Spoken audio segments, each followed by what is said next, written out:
الم تر الی الذین بدلوا نعمت اللہ کفرا واحلوا قومہم دار البوار، کیا تم نے دیکھا نہیں، غور نہیں کیا ان لوگوں کی طرف جنہوں نے اللہ کی نعمت کو بدل دیا کفر سے؟ اللہ نے انہیں ہدایت دی، اللہ نے نعمت دی، انہوں نے ہدایت ہاتھ سے دی اور ضلالت خرید لی، کفر اختیار کر لیا۔ اللہ نے رسول بھیجا، اتنا بڑا انعام کیا، اس پر اپنی کتاب نازل کی، اور یہ بدبخت اس کا کفر کر رہے ہیں، اللہ کے اس انعام سے اپنے آپ کو محروم کر رہے ہیں۔ وَأَعْلُوا قَوْمَهُمْ دَارَ الْبَوَارِ، اور انہوں نے اپنی قوم کو لا اتارا تباہی کے گھر میں۔ جیسے ہم نے پڑھا تھا کہ وہ فرعون جو ہے وہ اپنی قوم کا جلوس لے کر آئے گا اور سب سے آگے آگے وہ چلتا ہوا ہوگا اور سب کو لا کر جہنم کے گھاٹ پر آ کے اتار دے گا۔ اسی طریقے سے یہ لوگ جو ہے لیڈر لوگ وہ غلط راستوں پر چلتے ہیں اور اپنے اپنے عوام کو، اپنے متبعین کو وہ لے جا کر جو ہے وہ ہلاکت کے گھر پہ جا اتارتے ہیں۔ جہنم، وہ دار البوار جو تباہی کا گھر کیا ہے؟ جہنم ہے، یصلونہا، جس میں وہ داخل ہوں گے، وبئس القرار، اور وہ بہت ہی بری جگہ ہے جائے قرار ہونے کے اعتبار سے۔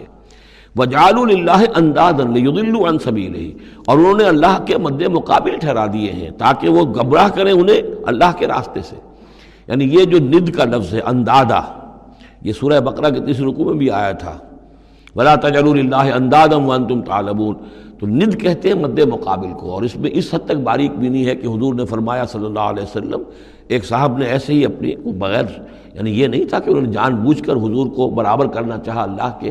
لیکن ایک محاورے کے انداز میں کہہ دیا ما شاء اللہ و ما شئت، جو اللہ چاہے اور آپ چاہیں۔ آپ نے فرمایا جعلتنی للہ ندا، کیا تم نے مجھے اللہ کا مد مقابل بنا دیا ہے؟ مشیت صرف اسی کی ہے، ہاں اس کی مشیت کے تحت کوئی میری خواہش پوری کر دے اللہ تعالیٰ، لیکن اس کی مشیت سے ہوگا، اذن اس کا ہے، کسی اور کا اختیار نہیں ہے۔ تو جن لوگوں نے اللہ کے لیے انداد مقرر کر دیے ہیں، ضد اور ند مد مقابل، لیضلوا عن سبیلہ، تاکہ بہکائیں لوگوں کو اس کے راستے سے، یہ جھوٹے معبودوں کا انہوں نے ڈھونگ لچایا ہے تاکہ اللہ کی بندگی سے ان کو بچلا سکیں۔ قل تمتعوا، کہیے اچھا رہ لو، بس لو، ساز و سامان سے فائدہ اٹھا لو، دنیا کی زندگی میں جو مزے اڑانے ہیں اڑا لو، فإن مصیرکم الی النار، پھر تمہارا جو ہے لوٹنا وہ تو آگ ہی کی طرف ہے، جانا ہے تمہیں آگ کے اندر۔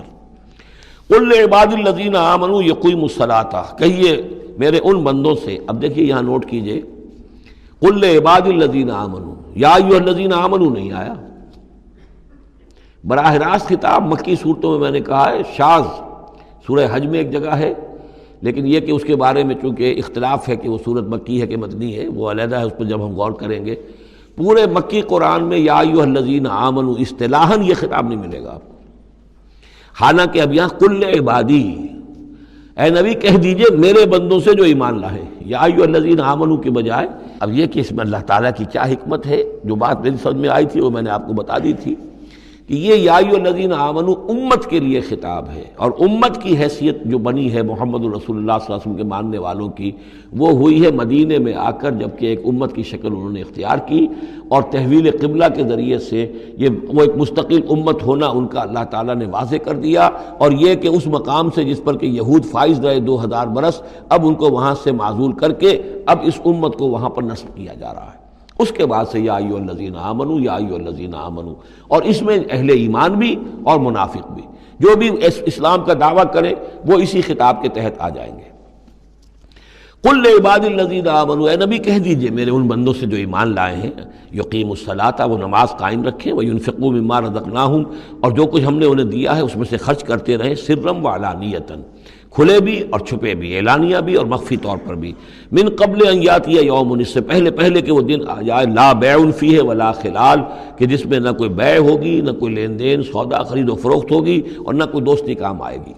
یہ آیت بہت قریب ہے، وہ جو آیت سورہ بقرہ میں آیت الکرسی سے پہلے ہے، یا ایھا الذین آمنوا انفقوا مما رزقناکم من قبل ان یاتی یوم لا بیع فیہ ولا خلۃ ولا شفاعہ، وہاں تیسری شے کی اور کیٹیگوریکل نفی ہے، وہ دن کے جس میں نہ کوئی بیع ہوگی، نہ کوئی دوستی ہوگی، اور نہ ہی کوئی شفاعت ہوگی۔ اللہ الذی خلق السماوات والارض وانزل من السماء ماء، اللہ ہی ہے وہ جس نے کہ پیدا کیا آسمان اور زمین اور اتارا آسمان سے پانی، فاخرج بہ من الثمرات رزقا لکم، اور پھر نکالا اس کے ذریعے سے، پانی کے ذریعے سے میووں کی شکل میں تمہارے لیے رزق، وسخر لکم الفلک لتجری فی البحر بامرہ، اور مسخر کر دیا تمہارے لیے کشتی کو کہ وہ چلے سمندر میں، دریا میں اس کے حکم سے، وسخر لکم الانہار، اور اس نے مسخر کر دیے ہیں تمہارے لیے دریا اور نہریں اور چشمے، وسخر لکم الشمس والقمر دائبین، اور تمہارے لیے مسخر کر دیے ہیں، سورج کو بھی مسخر کر دیا، چاند کو بھی، کہ وہ ایک دستور کے مطابق برابر چل رہے ہیں، مسلسل چل رہے ہیں۔ وسخر لکم اللیل والنہار، اور مسخر کر دیا تمہارے لیے رات کو اور دن کو۔ اب یہ تمام چیزیں جو ہیں اس لیے گنوائی جا رہی ہیں کہ یہ تمام جو قواعد طبیعہ ہیں یا اجرام فلکیہ ہیں، ان سب کو اس کام میں اللہ نے لگا رکھا ہے کہ جس سے اس دنیا کے اندر جو حیات ہے اس کے تمام لوازم اور اس کی ضروریات پورے ہو رہے ہیں، اور اس حیات کے اندر چوٹی کی حیات انسان کی ہے۔ تو گویا کہ یہ ساری بساط ہم نے تمہارے لیے بچھائی ہے، جیسے سورہ بقرہ کے 30 رکوع میں بھی آیا تھا، خلق لکم ما فی الارض جمیعا، تمہارے لیے بنایا ہم نے زمین میں جو کچھ بھی ہے۔ اور زمین کی بساط بچھانے کے لیے ظاہر بات ہے اللہ تعالیٰ نے اس سے پہلے جو بھی بہت بڑا دھماکہ ہوا تھا، تو وہ اس دھماکے کے بعد سے جو ساری گیلیکسیز بنی ہے، یہ سب آخر کار اس زمین کی تخلیق اور زمین میں پھر حیات، اور حیات کی بلند ترین شکل حیات انسانی۔ تو یہ ساری چیزیں تمہارے لیے مسخر کی گئی ہیں، تمہاری ضروریات کی بہم رسانی میں لگی ہوئی ہیں۔ وَآتَاكُم مِّن كُلِّ مَا سَأَلْتُمُوهُ، اور اس نے تمہیں دی ہیں وہ تمام چیزیں جو تم اس سے مانگتے ہو یا تم نے مانگی ہے۔ اب اس میں بھی ایک ہے شعوری طور پر مانگنا، مجھے پیاس لگی ہے میں نے پانی مانگا، لیکن نہ معلوم کتنی چیزیں ہیں کہ جن کا ہمیں شعور بھی نہیں ہے۔ ہمیں تو اب پتہ چلتا ہے اس چیز کے اندر فلاں وائٹامن بھی ہے اور یہ بہت ضروری تھا ہمارے لیے، ہمیں کیا پتہ؟ وہ ساری چیزیں اللہ نے پیدا کر رکھی تھی اور ساری چیزیں ہمارے کام آ رہی تھیں، اللہ تعالیٰ نے وہ سارا بھی جو ضروریات ہیں ہماری اس کو فراہم کیا ہوا تھا۔ یہ تو ہم جو ہے بڑی اپنی جو تیر مار رہے ہیں وہ یہ ہے کہ ہم پر کھلتا جا رہا ہے کہ اللہ نے ہماری کیا کیا ضرورتیں کس کس طور سے پوری کی ہیں، اور کتنی لانگ چینز ہیں، وہ کاز اینڈ ایفیکٹ کی کتنے لمبی چینز ہیں کہ جس کے ذریعے سے اللہ تعالیٰ ہماری یہ ساری ضروریات پوری کر رہا ہے جن کا ہمیں شعور بھی نہیں۔ تو تم نے چاہے مانگا ہے شعوری طور پر، اور چاہے مانگا ہے اپنے وجود میں، اپنے وجود کی حیثیت سے سائل بن کر تم نے ان چیزوں کا اللہ تعالیٰ سے گویا کہ سوال کیا ہے۔ وَإِن تَعُدُّوا نِعْمَتَ اللَّهِ لَا تُحْصُوهَا،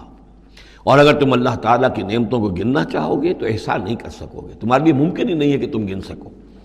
ان الانسان لظلوم کفار، یقیناً انسان جو ہے بڑا ہی ظالم، ناانصاف اور بہت ہی ناشکرا ہے۔ کفار، یہ کفار نہیں ہے، کافر کی جمع نہیں ہے، فعال کے وزن پر کفار، بہت ناشکرا، مبالغے کا صیغہ۔